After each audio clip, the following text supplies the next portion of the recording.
Great. Well, welcome back, and also welcome to those of you joining us by Zoom.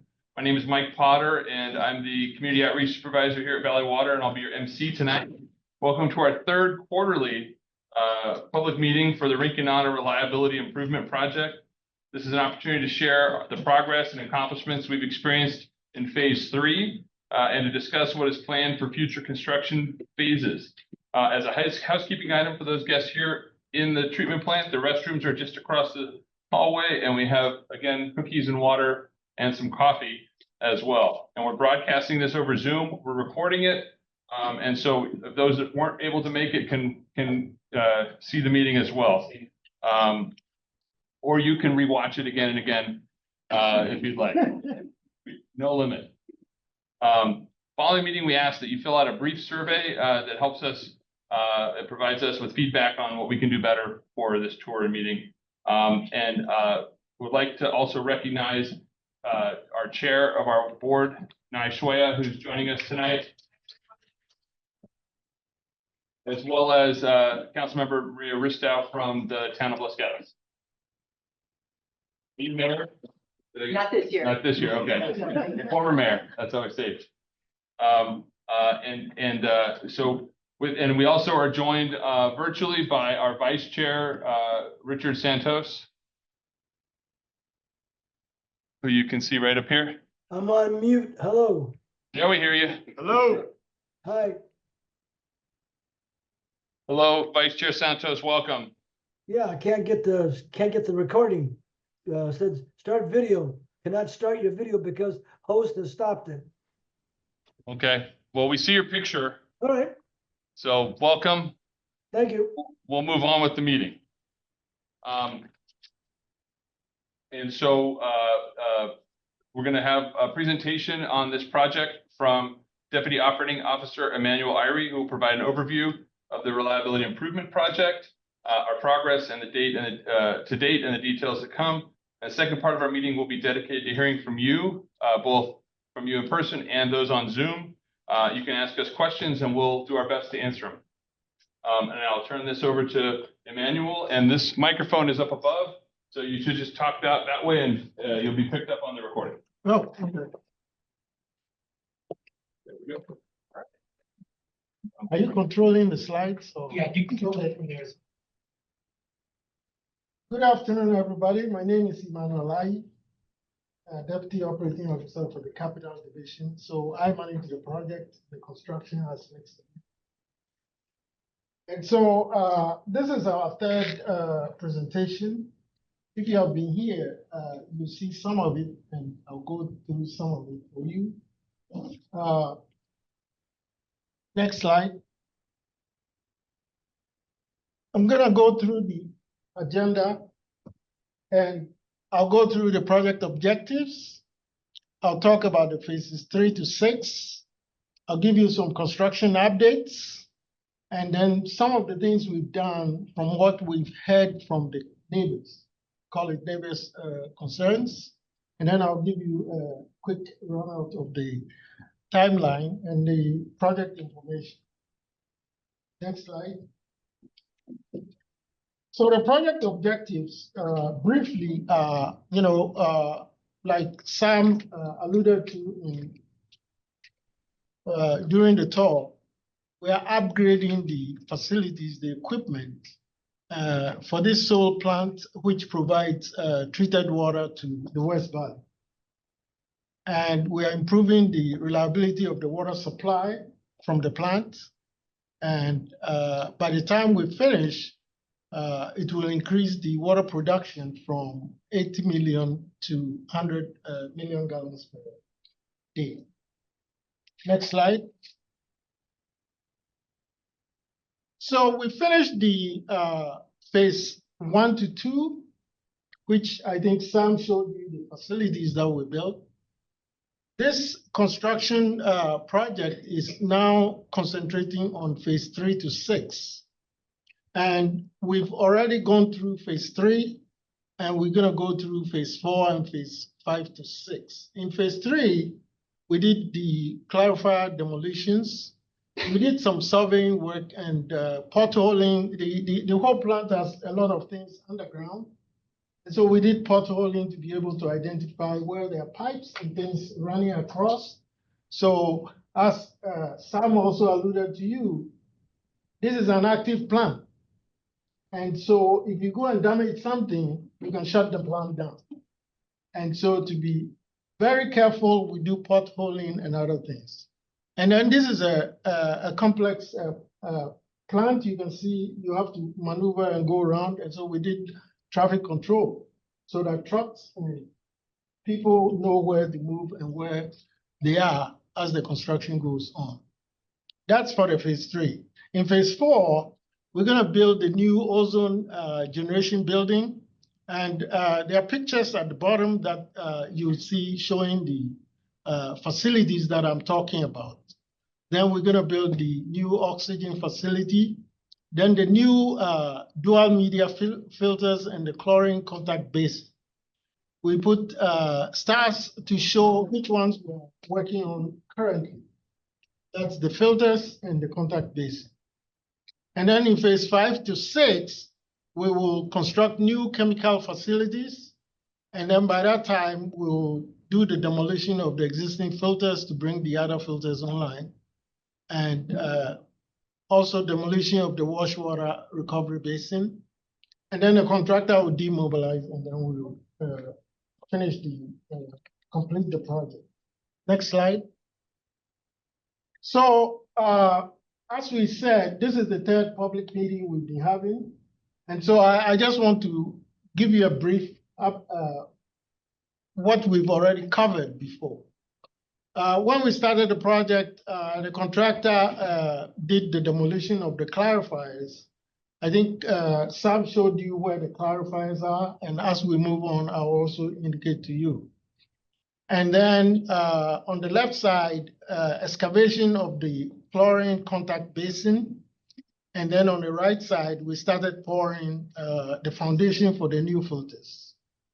Next slide. And so after the demolition of the clarifiers, we started the new filters, but we are starting from the bottom up. And so the installation of the foundation has begun. And we're also working on the Lower Moore Avenue entrance. I don't know if most of you know the Lower Moore gate. I see some people shaking their hand. It's on the side there, and the idea is to make it wider for safety and then for dual two-way road, so trucks and traffic can be easily maneuvered to come into the plant. Next slide. So these are some of the construction updates that I'm going to give to you. We've started, rebar was installed for the new filters pipe foundation. You saw the pipes out there, the red pipes. And then those are the 66-inch piping. And then we poured concrete on those red piping. The smaller ones on the top are the 48-inch piping, and which were installed over the 66-inch piping. And on the right, we are excavating some of the foundation so that we will continue pouring concrete for the foundation. Next slide. And we have continued with the concrete pour for the large encasement, and that was completed early in September to the end of September. It was a large pour. There was about 810 cubic yards of concrete slurry. There were 90 trucks that came in with concrete loads, and they were running at 12 minutes, every 12 minutes to be able to achieve the concrete pour. I think right now that's the largest concrete pour that we've gone through. As we move forward, we would, later on in the next year, we will do another concrete pour. And what we do is we inform the neighborhood through our posting online next door, and then we send out flyers for everybody to know what we are doing. Next slide. You saw the rebar when you went out there. It's a lot of rebar, and it's for the filters and the contact basin. These are huge facilities that we're doing. And so the contractor has completed the backfilling and compacting of the aggregate base using gravel. And then we're doing the rebar placement. And then they finished the first concrete pour. And like I said, another concrete pour will come on later, maybe next year. Emmanuel, there is a lot of rebar and a lot of other things going on here. One of the things that we're doing is making sure that these new facilities are designed to the latest earthquake standards and other things, as this is a critical facility moving forward. And I think that's, as you see how large some of these structures end up being, and why you might be asking yourself, wow, that seems like a lot of rebar or a lot of concrete, or why do the pipes need to be encased? And the facility is designed to as a mission critical facility so that it can be still can get back up and running after a reasonable earthquake. And that's one of the things that kind of goes into there. Please keep going, Emmanuel. Thank you. Thank you. Yeah, we live in earthquake country. So we follow all the standards and the new technologies that are coming and new standards that are coming. And so most of these facilities are designed to be able to meet these new standards as we move on. It's not only the water quality like Sam talked about. We have building standards and all kinds of standards that have to be met before we are able to finish the construction and bring it on board. Next slide. So I also talked about the Lower Moore Gate, and you can see in the pictures, the up is how it looks before. And by the time we finish that construction, it will look like the picture at the bottom. And as I described, we are doing the modifications to be able to provide a safer two-way traffic, to enhance visibility for both vehicles and pedestrians. And we reduce the track congestion as we go on. We've started removing vegetation right now on the other side of it, but we're going to continue the construction for quite a while. It's going to go up to 2028. That's what we're doing in the Lower Moore Gate side. Next slide. I also talked about what we're doing for what we heard from the neighbors, their concerns. One of the concerns was on the oak woodland trees. The trees were dying and everything was gone. And so what we've done is that, we brought the contractor on board. We've cleaned up the place. We've removed all the trees that have died, and the contractor has repaired the existing irrigation system. We've also fertilized the soil to add additional things for the tree to be able to grow. And we've replanted all the trees that have died. We've replaced them with new trees. And we're going to continue monitoring it and watering it and removing weeds as we go along to make sure, the trees grow up and the neighborhood looks nice and natural. Next slide. This is the project timeline. We are going through phase 3 to 6. As we've shown in the picture, the graphical picture, right now we're almost done with phase 3 and we are getting into phase 4. As you can see, the original phase 4 was supposed to start later on, but the contractor is ahead of schedule. And so we are doing very good so far. We hope to keep it up and be able to go smoothly and be able to construct the facilities as we move forward. So that's the good news that we have. Next slide.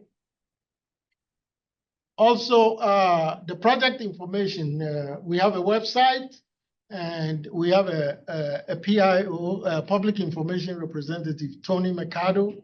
I think he's somewhere over. Tony couldn't make it today, but I believe Jose is. So Tony, always Yeah, was there. You can reach him by his phone or email address if you need, you have some concerns or you have any questions or anything which we haven't displayed on the website or this thing. And next slide.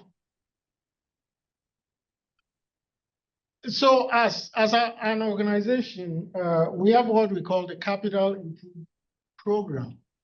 This every annual program that we update. And what this program is that it contains the organization's capital projects that we're working on. And annually, we invite the public to come and contribute, and then our board goes through analysis, and then it's adopted, and then we follow it. This project is contained in that program, and if you see the program document, I think it's on our website. You'll see all the projects that we are undertaking. I know somebody was asking how many staff we have. We have a lot of staff also working on these capital projects, which keep the district to be able to meet its mission. And so we encourage you to participate when our board is the whole public hearing, and therefore we encourage you to participate. Next slide. We also have the Water Supply Master Plan 2050. And this is our guiding document for our long-term water supply investments to ensure water supply reliability for the county. I think Aaron was talking about San Luis Reservoir, and maybe you want to say something about it? Sure. So again, as Emmanuel talked about earlier for the capital improvement program, we'd love to, if you would like to know, I need to stay in the right spot. Thank you. If you would like to know more about some of the things that we are actually, Valley Water's in an era of investment. As you understand, as you may or may not know, we're currently in the middle of our Anderson retrofit project. We've got a lot of other dam projects on the horizon. We've got some other water treatment plant upgrades. And so that previous QR code could let you know some of the things that we're looking at there. And we'd love to gain your input on how you feel on those. The next part is the water supply master plan. So one of the things that, the Santa Clara County uses more water than naturally occurs. And so as we were talking about earlier, making sure that we have reliable water supplies through imported water, through local water with our reservoirs, that we have sustainable groundwater levels. All of those things are contemplated in our water supply master plan. And we're currently updating the water supply master plan to Water Supply Master Plan 2050. This talks about some of the investments that we're looking at into the future as we manage for imported water, as we manage between agricultural, the environment, and what we call our municipal and industrial uses.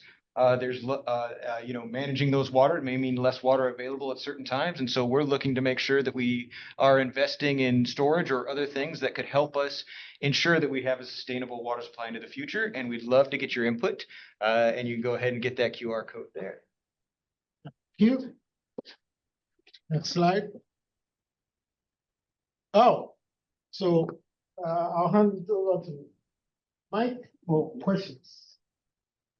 Thank you so much, Emmanuel and Aaron and everyone for that great presentation. And this is our chance now to hear from you, to answer questions you might have or to get feedback on how we're doing. And I also wanted to acknowledge in the back, Amy Green, who's been a part of our outreach team as well, that you may have heard. Tony's at a wedding. He's doing fine, but he's off right tonight. So, but any questions in the room? And for those of you on Zoom, just raise your hand and we'll unmute you and you can ask those questions as well. Yes. Jacqueline Terrio, constituent of District 7 and founder of Clean Water Silicon Valley. A little under 2 weeks ago, on September 27th, a federal court judge ruled against the EPA and found that fluoridation chemicals pose an unreasonable risk to health. So my question to Santa Clara Valley Water District is, how does this federal court ruling impact the district's plan to continue new construction on a state-of-the-art fluoride facility at the Rinconada plant, which will then introduce fluoridation chemicals into our drinking water, even after it was just found to pose an unreasonable risk of injury to the health of the public? Great And question. one more thing. I would Okay, sure. encourage and expect Valley Water, in the face of the court's finding, to also not ignore the risk and ban water fluoridation at all of your water treatment plants. Thank you. Thank you for that question. That is a new one for me, so let's bring up, All right, and thank you. And yes, we are aware of the court ruling, and staff is looking into that.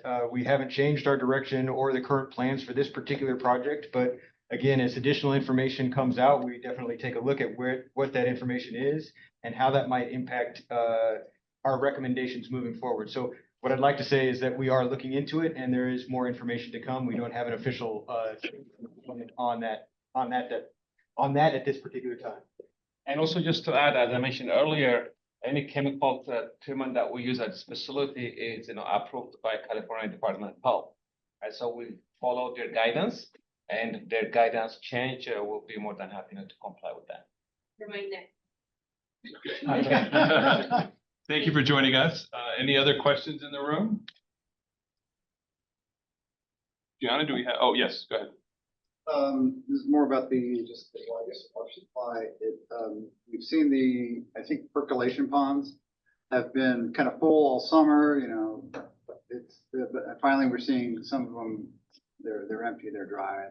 How's the water table? Yeah, the water table is looking good.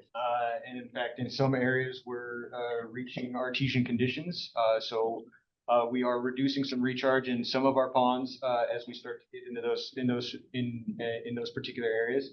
And so yes. So I know it seems interesting to think it's a good news story that the ponds aren't quite full, but it is in certain areas. The groundwater is reaching what we would call normal or slightly above normal levels, and so we're reducing recharge in particular areas, concentrating recharge in areas where the groundwater levels still need to increase a little. Yeah, I guess, and we've seen the Los Gatos Creek. My wife's comments how full it is. Yes. Throughout the summer. Is that just, how do you maintain that? So there are there's a lot of inputs into Los Gatos Creek, and believe it or not, there is also a Kirk diversion on Los Gatos Creek that can feed those Camden Perk ponds, the ones that you see behind Basona and other areas. We have reservoir rule curves that we operate to, and because we had a fairly okay year, Lexington did receive a decent amount of water. The releases that we put into the creek are primarily for water supply, and so there is recharge that happens along the creek, and so a lot of that water will recharge in there. The second part is that we operate to lake and stream bed alteration agreements, so we can make sure that we provide the necessary environmental flows that are going on in there. So the good news, I guess, you see a lot of water in the creek as we are doing maximum amount of recharge we can, trying to keep the environmental flows going, and actually providing a little bit of space into Lexington for what we hope would be for us to be able to capture more water into the future. All right. Thank you. I always learn something at these meetings. Any other questions in the room? If not, we'll go to the think of some more. Sometimes you'll get an idea after you hear some of these. Gianna, do we have some online? Yeah. You talked about the construction at the lower Moorgate, and the question is at the end of your construction, do you plan to add vegetation back and landscaping back to have that blend in with the neighborhood? Yes, we plan to add vegetation and trees to make the place nice to the way we want it to be. And that's the thing. So we plan on adding vegetation. Great. The next question that has come in is there have been some notices that have gone out regarding work done at the sludge ponds.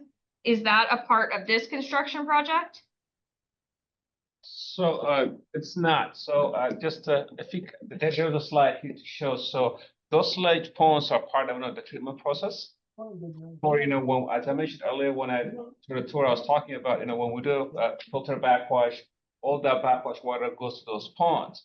So throughout the year, every 3 years or 4 years, we need to clear those ponds, to make room for see this water that's coming from the treatment process, part of the treatment process. So every so often, every 2 years, 3 years, we need to clear that area to make room for the next process.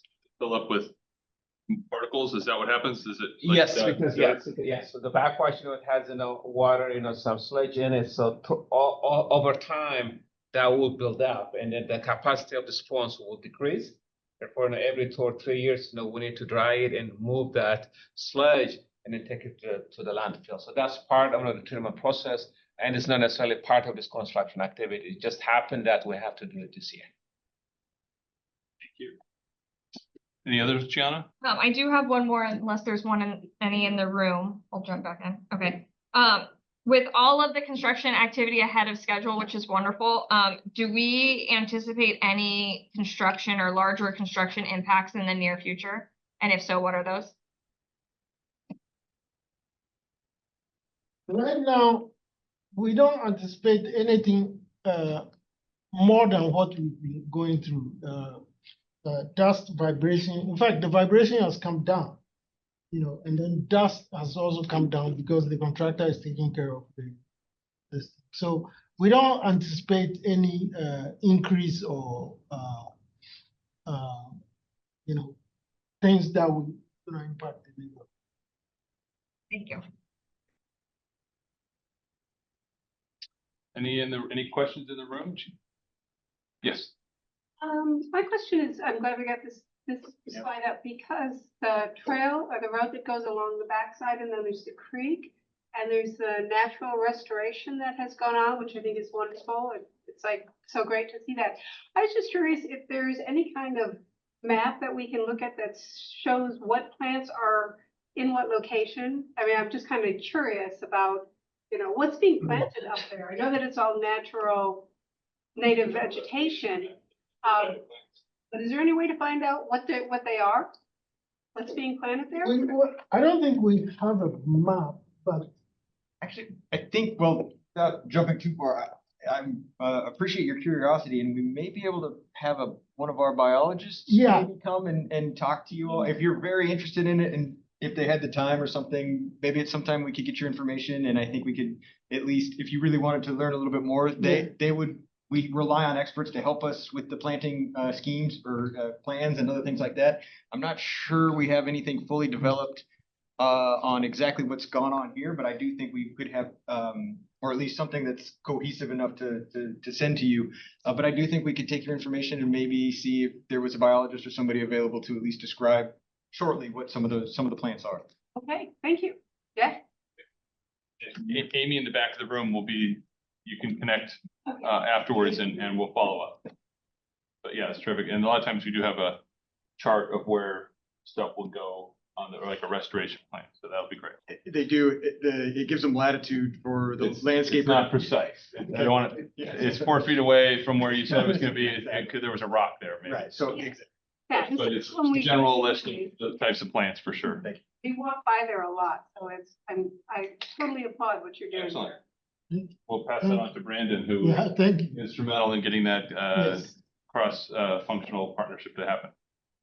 And he's on vacation as well, so we planned this meeting and then Everybody look. they had their vacations already in. But thank you for that question. Any other questions in the room? Yes, sir. One more about, I guess, about the animals. I know a few years ago, we heard about how people were out like mapping rat nests and moving them around overnight. What kind of impacts are animals? Is this doing? Is this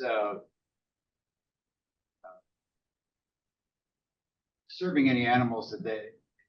The restoration work or the project overall? The restoration work or the project overall? Project overall. So do we probably considered the impacts of this project on local plants, local animals? We may have to. So I think that, yes, there, and the impact report, environmental impact reports would probably be able to list, what we've been looking at here. For this particular facility, I think that, I think what we can do is take your information and follow up before I give an answer that's not quite there. We do have, mitigation and monitoring plans that make sure that we're understanding what we're doing, moving things that need to be moved, or if it's protected or doing other things, acquiring all the permits that are there. But as you can imagine, the construction work does have impacts, where we're doing ground disturbance and other things, and we're doing our best to minimize those disturbances, and we can follow up with you on some of the things that we've done to minimize those disturbances to the animals. I'll just add that environmental impact report is a huge effort. It takes many different disciplines together for them to complete a environmental impact report. We have 3 engineers here.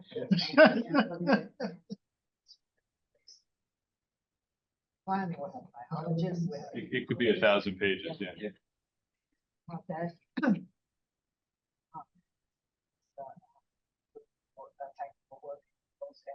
So we will for sure.